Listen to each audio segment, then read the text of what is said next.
What up, y'all? It's the Black Anime Guy. Now, recently I made a video about the Oscar nominations just to read off the list, to give you all the information of what's going on. But today I would like to talk and a little rant about the Oscar snubs.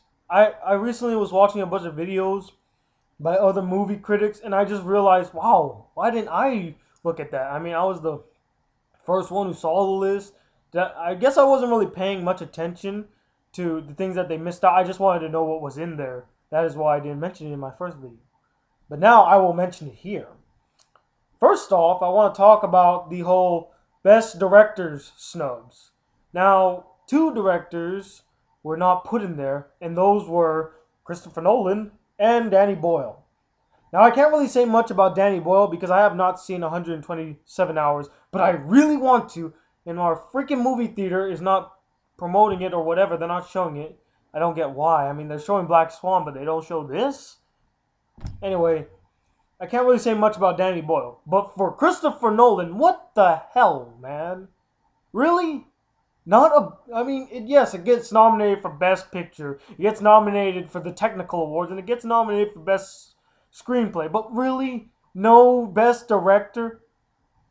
No Best Director? I mean, just look at that movie. He doesn't get nothing? No credit for that? I mean, God.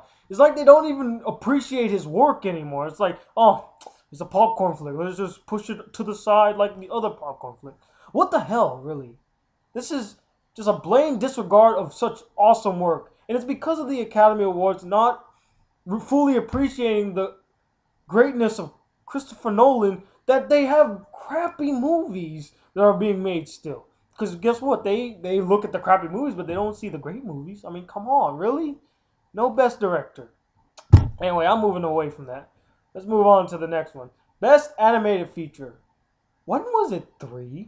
Why are there only 3? I mean, there were some great animated features. There was Despicable Me. There was Megamind. There was Tangled. What about Tangled?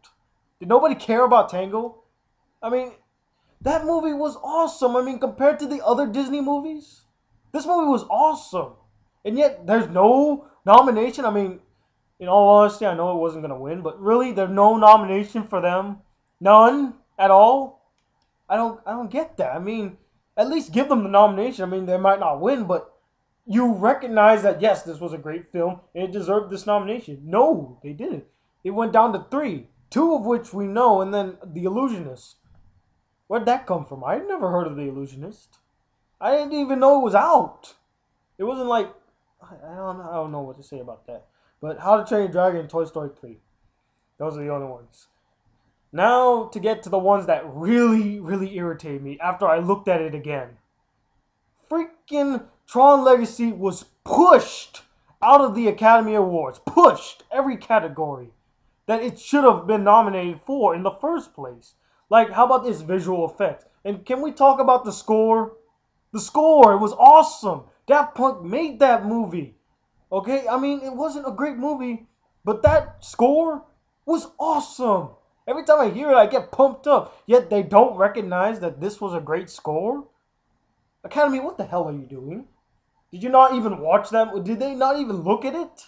I mean, it was all over the freaking television. It's on the theaters. I mean, what more did you need? Did you need us to put it in the newspaper so you could read it? I mean, they're probably just a bunch of old people reading the newspaper. Oh, they're talking good things about 127 hours. Flip the page. But there's no talk of Tron Legacy. Oh, no. Or maybe it's because they didn't want to see it in 3D. Like, it's too expensive and it hurts my eyes. Okay, it hurts your eyes. But don't look at it like it's just, a visual spectacle. You're supposed to analyze the movie. That's what you're supposed to do. Listen to it. For Tron Legacy not to get visual effects or the score? What the hell, really?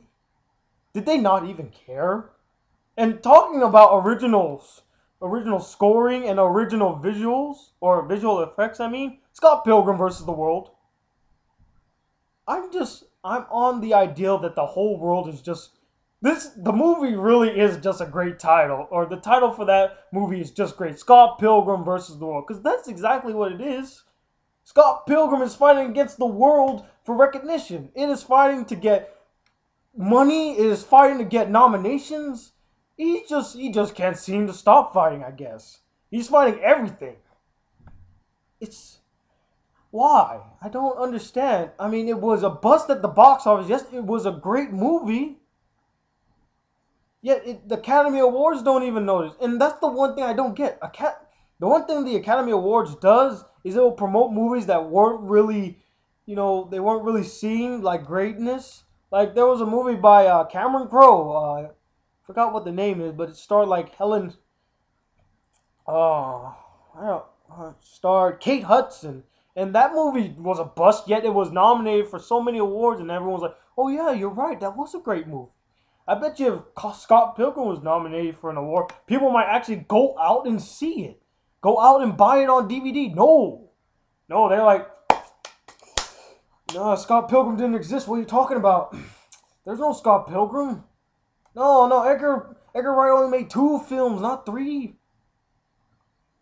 Really, what the hell? Did they not even care? Did they not even look at this stuff? It just pisses me off that they didn't care one bit for these movies that worked their asses off to give us entertainment, yet they don't acknowledge it. I don't understand. Now there are some things that the other film critics mentioned that I was like, okay, I understand. Like some of them mentioned about how Shutter Island got snubbed and how Mark Ruffalo's character shouldn't have been there. Now I have never seen The Kids Are Alright, but I did see Shutter Island. And I will say, yes, I kind of understand why they're mad about it. I'm a little irritated too, because he was really great in that performance. He sold it to me. Now, the reason I really didn't think much or did not like Shutter Island too much is because the ending was obvious. I won't say what it is, but it was obvious. And I was like, oh, I was expecting a better twist. This didn't give me the twist I wanted. I wanted something shocking because they're like, oh, the movie's great, Tony. It's going to shock you. I'm like, oh, really? Saw it and I was like, yeah, I saw that one coming. But you can't deny Leonardo DiCaprio is a phenomenal actor and he doesn't get the recognition he deserves. Why? Do you hate the guy? I mean, is it because he's still good looking after he's like 35 right now? Is that why? Is it because you're all growing old and he still looks like he could be like 22? Leave your personal opinions out of it. And then there's the whole thing about Ryan Gosling not being nominated yet. Michelle Williams was nominated for The Blue Valentine, and I was like, okay, I didn't see that movie, but it does make sense. It does make sense. Why would you give the girl a nomination for being the best actress in her film when you don't even give the actor that she was playing with a nomination? It doesn't make sense. Maybe it's the whole thing of being jealous because both Leonardo DiCaprio and Ryan Gosling, I won't lie, they are pretty good looking. Maybe it's because they're jealous because they're all ugly. I don't know what to say. But let me know what you think. Comment below. Let me know what you think. Do you feel like or if I left out something, just let me know what you guys think. Anyway, this is Black Anime Guy, and I'm done ranting for now. But hopefully I'll post a video of what I think will be the winners the winners of the Academy Awards. Till then, I'll see you all later. Peace, YouTube.